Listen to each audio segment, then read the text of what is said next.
Ano ang ibig sabihin ng pagiging katulad ni Kristo? Magmaawain kayo, gaya naman ng inyong Ama na maawain. Ang mahabaging pamumuhay ay tanda ng pagiging katulad ni Kristo.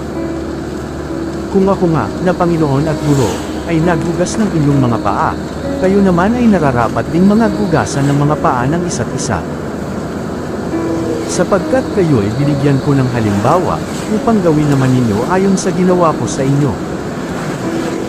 Ang buhay ng mapagpakumbabang paglilingkod ay isang kinakailangang bahagi ng pagiging katulad ni Kristo. At sinabi niya sa lahat, kung ang sinumang tao ay ibig sumunod sa akin, ay tumanggi sa kanyang sarili, at pasanin sa araw-araw ang kanyang krus, at sumunod sa akin.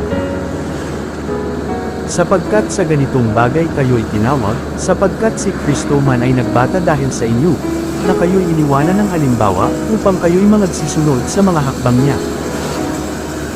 Na siya'y hindi nagkasala, o pinasumpungan man ng daya ang kanyang bibig. Na, nang siya'y alipustin, ay hindi pumanti ng pagalipusta.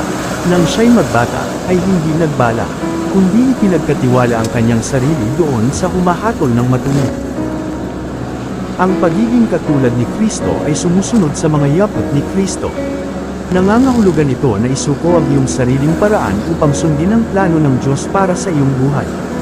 Hindi ibig sabihin na ibibigay mo ang lahat ng gusto mo para maibigay sa iyo ng Diyos ang lahat ng ayaw mo. Sa halip, nangangahulugan ito na isuko ang sa tingin mo ay gusto mo para hayaan ng Diyos na ipakita sa iyo ang kanyang pinakamahusay.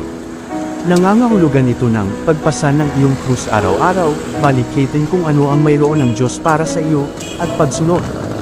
Ito ang tanging paraan sa pagiging katulad ni Kristo at tunay na katuparan sa buhay.